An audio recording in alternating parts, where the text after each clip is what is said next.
Next speaker is Vicki Johnson. Vicki?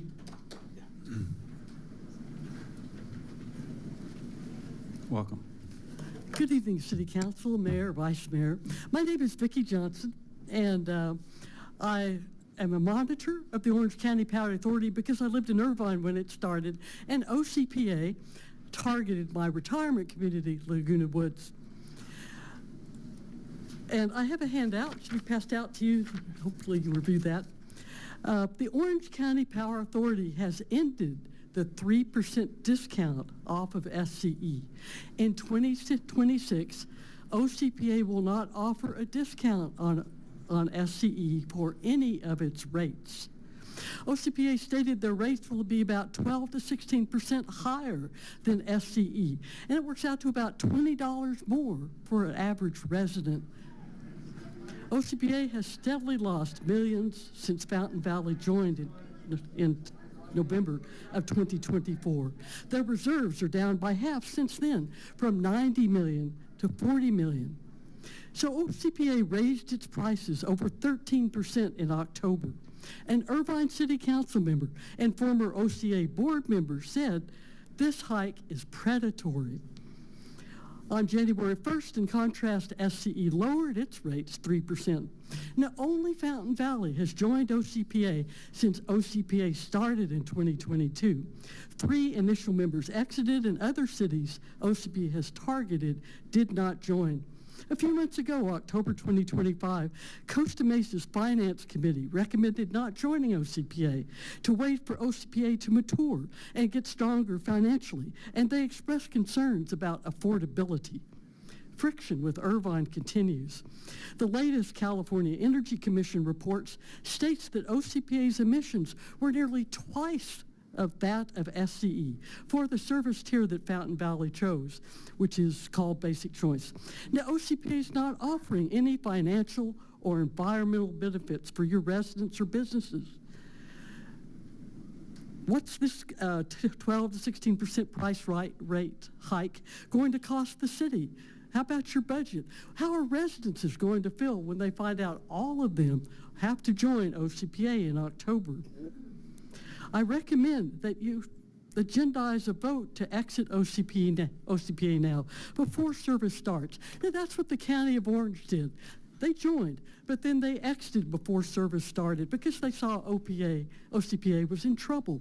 There's no honor lost in doing so. I recommend you consider that. Thank you.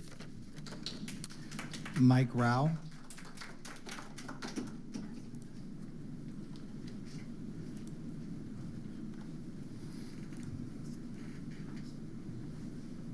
Welcome. Thank you, council members. I always appreciate your welcoming spirit. I come to appeal to your better angels, although I will say some hard things today. I'd like to discuss fiduciary duty. You who are board members of OCPA have a fiduciary duty to protect the financial standing of the Power Authority. And as city council members, you all have fiduciary obligations to protect the citizens of your communities. But these fiduciary duties are in glaring conflict. OCPA has been losing a lot of money, draining reserves to $40 million last year and continuing. So last week, OCPA did a shocking thing. They dropped their 3% discount on Basic Choice and fixed the rate to about $20 per month higher than SCE will charge. So, city council members, what should your OCPA representative do? Accede to the Power Authority? Or protect your citizens, the ratepayers, from higher prices than SCE would charge? You see the conflict, don't you, in fiduciary duty? Don't forget, you voted for OCPA, affecting every resident who will be opted in by saying it would save money. Please exit OCPA before your residents and businesses see what a mess you got them into.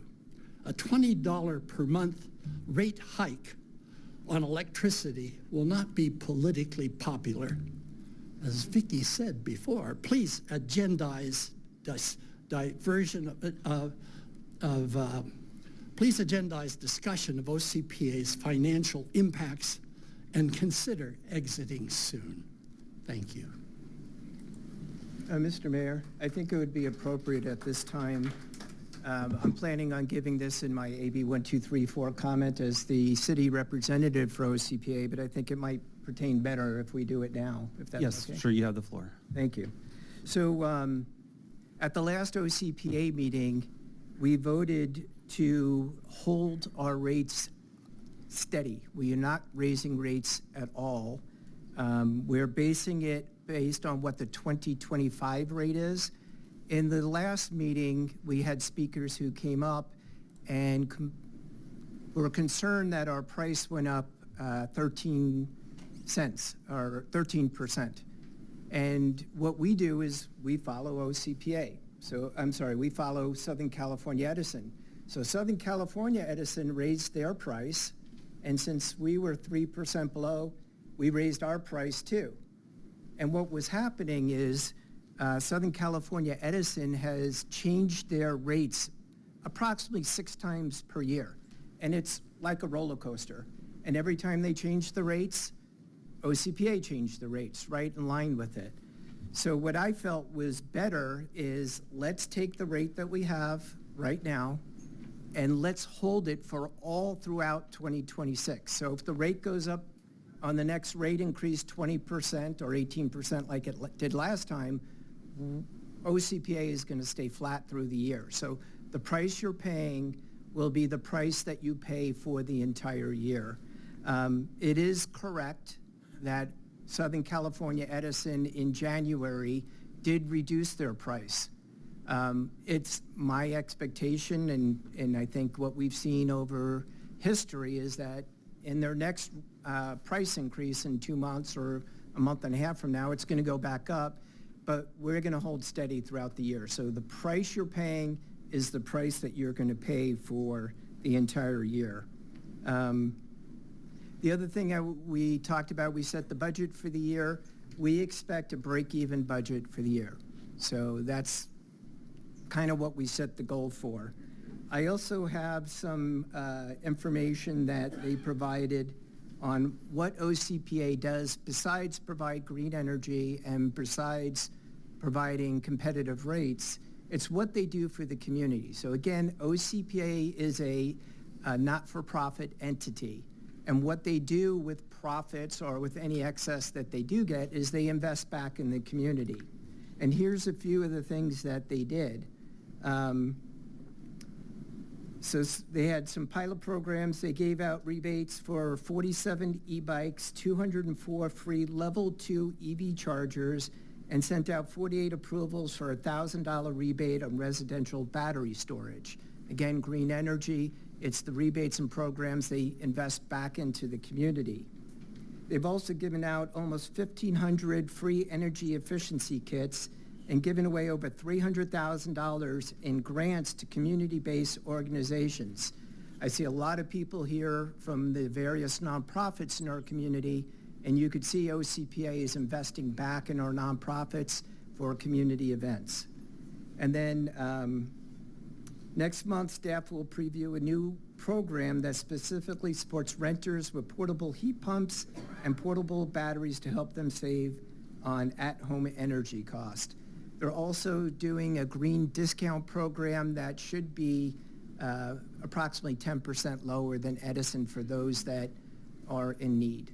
So I was planning on doing that later, but that's just my quick update. Okay, thank you, Councilman Grandis.